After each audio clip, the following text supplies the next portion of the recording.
Hello everyone. Welcome to Pillowtime Whispers, your ultimate destination for spine-chilling stories, mysterious encounters, and the most haunting tales on the internet. I'm so excited to have you here today, and trust me, you're in for a wild ride. But before we dive in, let me ask you this. Have you ever experienced something you just couldn't explain? Maybe a shadow in the corner of your eye, a noise in the middle of the night, or that weird, creeping feeling that someone's watching you? If you have, you're not alone. Tonight, we're unraveling a tale that will send shivers down your spine.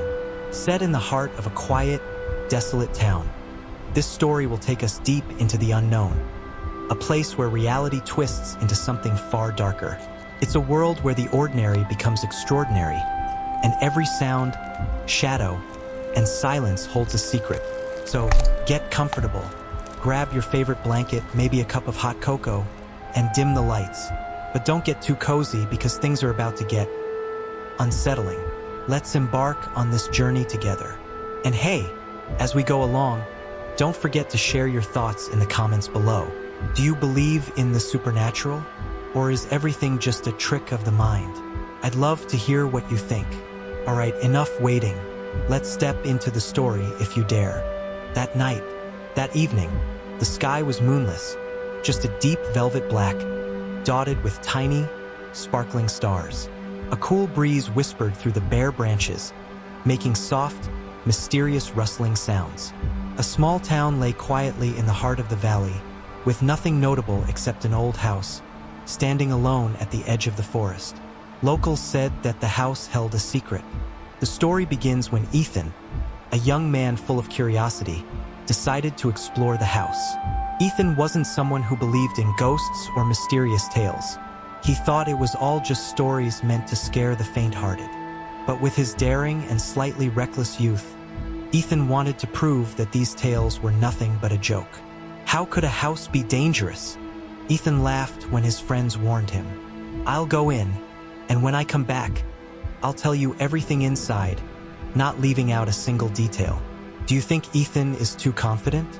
If it were you, would you dare to step into a place that everyone avoids? That night, Ethan prepared a flashlight, a fully charged phone, and some snacks just in case. It sounded thorough, but in reality, he didn't think he'd be there long. He just wanted to go in, take a quick look around, and come back with a cool story to tell his friends. As Ethan approached the old wooden door of the house, a sudden gust of wind blew, causing the door to creak open by itself. He jumped, but then reassured himself, it's just the wind. There's nothing to worry about. Inside, the house was pitch dark, and the musty, old smell hit Ethan's nose, making him grimace. Nonetheless, he continued forward. The house had no electricity, but the weak light from Ethan's flashlight was enough for him to see a few old pieces of furniture. A table, some broken chairs, and faded pictures on the walls. Then Ethan noticed the first strange thing. The house seemed much larger than it appeared from the outside. He was sure he had passed the living room, but as he entered a long hallway, it felt like he was lost in a maze. The hallway seemed to stretch on endlessly, each footstep echoing as if someone was walking closely behind him. Is anyone here?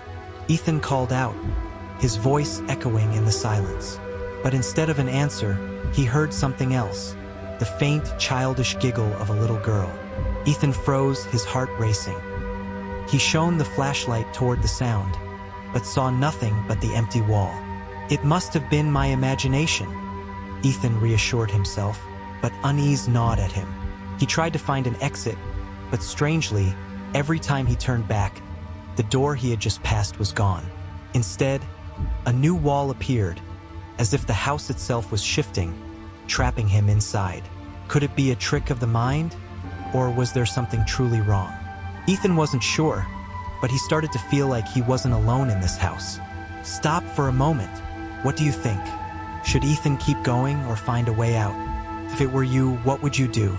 Let's dive deeper into the story to uncover the truth hidden in this house. But I warn you, once you know the truth, there's no turning back. Let's continue. Continuing the story, Ethan struggled to stay calm, even though the cold, eerie sensation kept him on edge. It's just an old house. he muttered, trying to reassure himself. But the feeling being watched was growing stronger. His flashlight flickered. The weak light blinked on and off, and the darkness seemed to come alive, surrounding him. At that moment, he noticed a photo on the wall. In the dim light, Ethan could see a picture of a family of 3. A father, mother, and a little girl around 8 years old. But the strange thing was, their eyes weren't looking directly at the camera. They were staring right at Ethan. He jumped back, dropping the flashlight. The beam rolled across the floor, briefly illuminating a dark corner. There, Ethan saw something that froze him in place. Footprints. Small, wet footprints were imprinted on the dusty wooden floor, leading from the corner of the room straight toward him. "It can't be," Ethan stammered, picking up the flashlight. When he looked up, the space around him had changed. The hallway walls were now covered with more photos, identical to the first one, but each one had subtle differences. In every picture, the little girl seemed to be getting closer to the center photo, where Ethan stood. Determined not to stay still, Ethan thought, "I have to get out of here." He walked faster, almost running through the hallway. But it seemed the faster he went, the longer the hallway stretched, and the giggling sound grew louder, closer, clearer. Ethan stopped to catch his breath, trying to calm his rising panic. When he looked down, he saw the small footprints still there, but now they weren't just a few. They were everywhere, surrounding him. Suddenly, footsteps echoed from behind. Ethan spun around, shining the flashlight, and finally saw her, the little girl from the photo. She was standing there, her long black hair covering her face, holding an old teddy bear. "What are you doing here?" the girl asked, her voice sweet yet echoing as if it didn't belong to this world. Ethan stepped back, trying not to scream. I was just curious. I'll leave now." The girl smiled, and the smile made Ethan's blood run cold. "Leave? But you're already here. Anyone who comes in stays with us." "Us?" Ethan gasped, but before he could ask more, he heard more footsteps. This time, they came from all directions. The house seemed to come alive. The walls shook, the pictures fell to the floor, and in the flickering light of Ethan's flashlight, he saw the figures of others. A woman with a pale face and deep-set eyes, a tall man with long, claw-like hands, and children, many children, all smiling, their eyes empty and cold. Ethan screamed, turned, and ran in the opposite direction. This time, he didn't care about the path or the exit. He just ran, and ran. Just as he was about to collapse from exhaustion, he spotted the front door in the distance. But it wasn't standing still anymore. It was slowly closing, as if trying to trap him inside. Ethan charged forward with every last ounce of strength, bursting out the door just as it slammed shut behind him. He collapsed onto the cold ground, gasping for air. When he looked back, the house had returned to its silent, still state, as if nothing had happened. Ethan didn't know how he managed to escape, but one thing was certain: he would never return to that place again. However, as he turned to leave the forest, a small voice called out from behind him, "Next time, you won't be so lucky." The end. So, that's the story of Ethan, but the mysteries of the house remain, waiting for the next curious soul. Do you think Ethan is truly safe? Or will the house not let him go so easily?